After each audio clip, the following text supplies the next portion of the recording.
14 अक्टूबर को भारत से शिकस्त के बाद अब पाकिस्तान क्रिकेट टीम ने अपना अगला मैच जनाब 20 अक्टूबर को बरोज जुम्मे वाले दिन ऑस्ट्रेलिया के खिलाफ बेंगलुरु के चिन्नास्वामी क्रिकेट स्टेडियम में खेलना है। और पाकिस्तान टीम जनाब इस वक्त बेंगलुरु के अंदर मौजूद है, लेकिन जो पाकिस्तान कैंप के अंदर से खबरें आ रही हैं वो जनाब कुछ अच्छी नहीं है।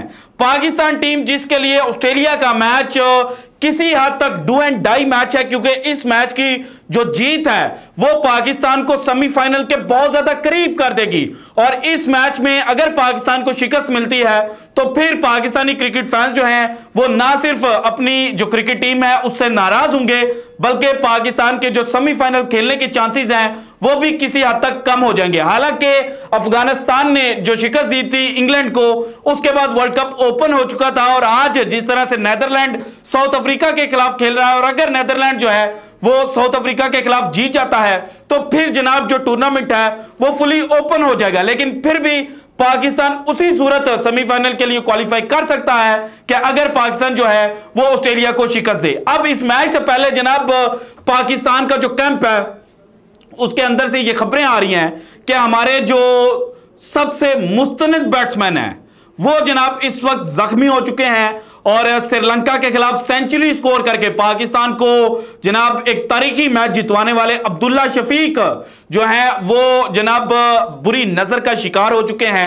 और इस वक्त ESPN क्रिक इन्फो की अगर खबर को सच माना जाए और उनकी रिपोर्ट पर जनाब आंखें बंद करके यकीन किया जाए तो फिर सूरत हाल ये बन रही है कि जनाब अब्दुल्ला शफीक जो हैं उनको इस वक्त क्वारंटीना जो है वो कर दिया गया है। अब ये क्वारंटीना कितने दिनों के लिए किया गया है और किस वजह से किया गया है, इसके पीछे जनाब जो एक वीडियो है वो मैं बना चुका हूं। H1N1 जो वायरस है वो किस तरह से फैलता है और क्या पाकिस्तान के जो खिलाड़ी हैं उनको जनाब जाने अनजाने में जो फूड है उसके अंदर ऐसा कुछ मिलाकर तो नहीं दिया गया। इसके ऊपर आप मेरी पिछली वीडियो जो है वो डिटेल से जाके चेक कर सकते हैं। लेकिन राइट नो सिचुएशन क्या बन रही है कि जनाब इमामुल हक जो हैं वो भी जो ऑस्ट्रेलिया के खिलाफ मैच है उससे बाहर हो सकते हैं।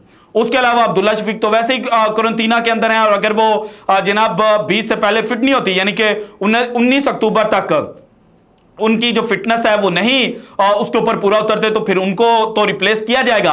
तो इस सारे सिनेरियो के अंदर पाकिस्तान की जो ओपनिंग जोड़ी है वो तब्दील होने की जानिब जो इशारे हैं वो मिल रहे हैं। सो पाकिस्तान की ओपनिंग जोड़ी कौन सी हो सकती है?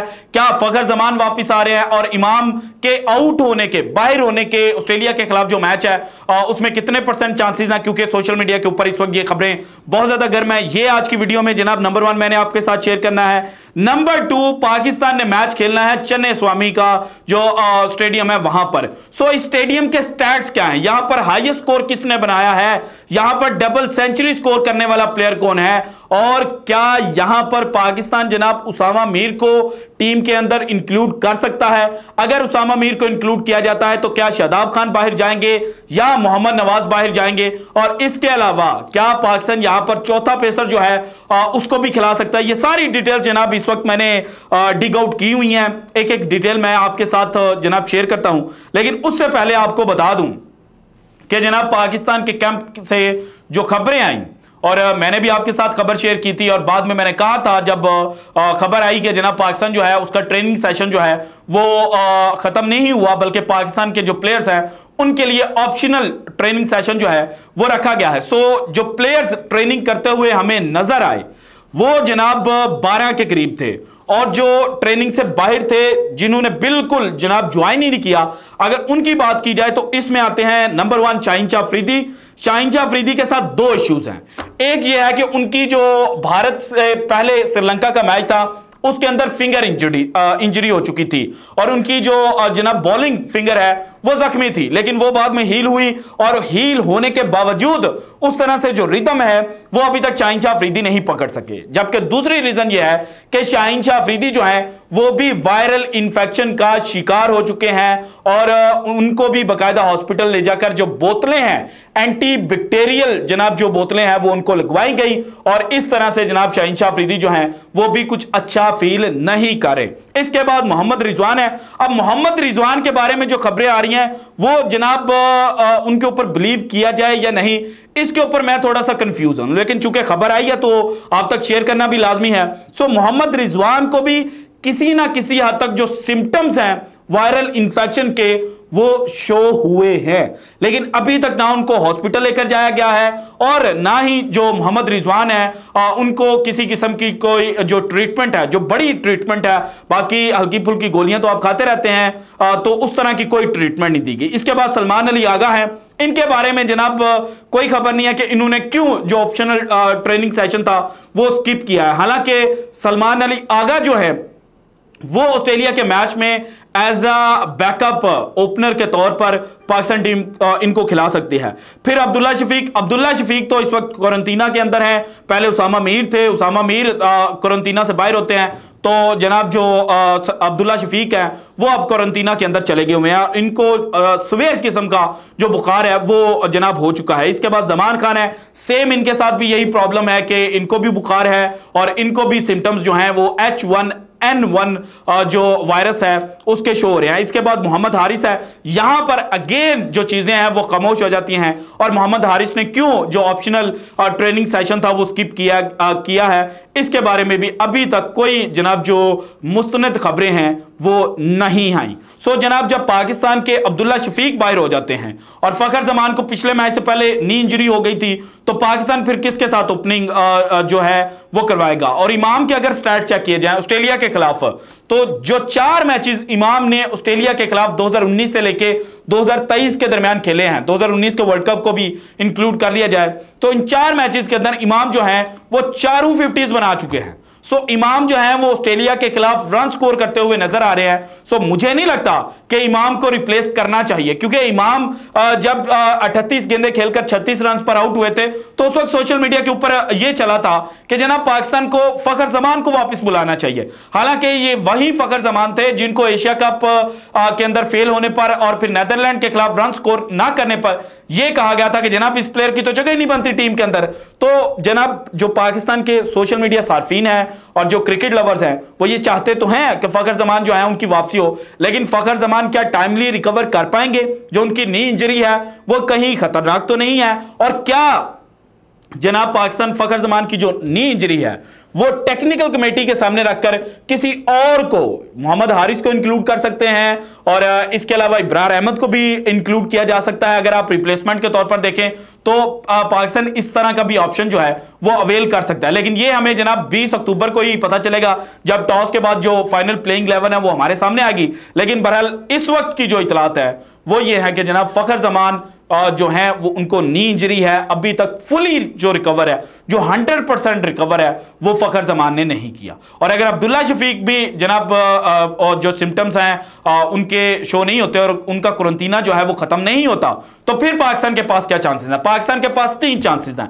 एक तो यह है कि सलमान अली आगा, जिनके बारे में नीदरलैंड के मैच से पहले भी खबरें आई थी कि पाकिस्तान उनको एज अ ओपनर इस्तेमाल करने जा रहा है। फिर जनाब श्रीलंका के खिलाफ मैच में भी ये खबरें आई कि पाकिस्तान उनको जनाब एज एन ओपनर इस्तेमाल कर सकता है, लेकिन जब उनका कैरियर देखते हैं तो वो मिडिल ऑर्डर के अंदर अच्छा परफॉर्म कर चुके हैं।